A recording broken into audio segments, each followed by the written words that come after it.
KEC65.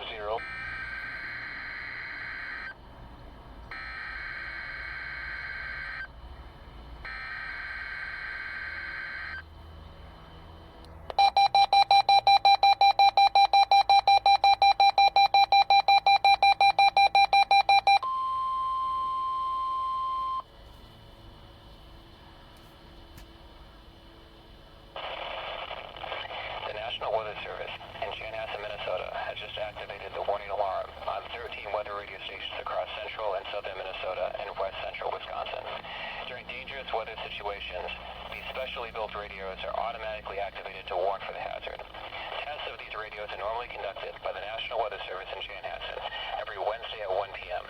If severe weather threatens the area near the normal test time, the test will be postponed until the next good weather day.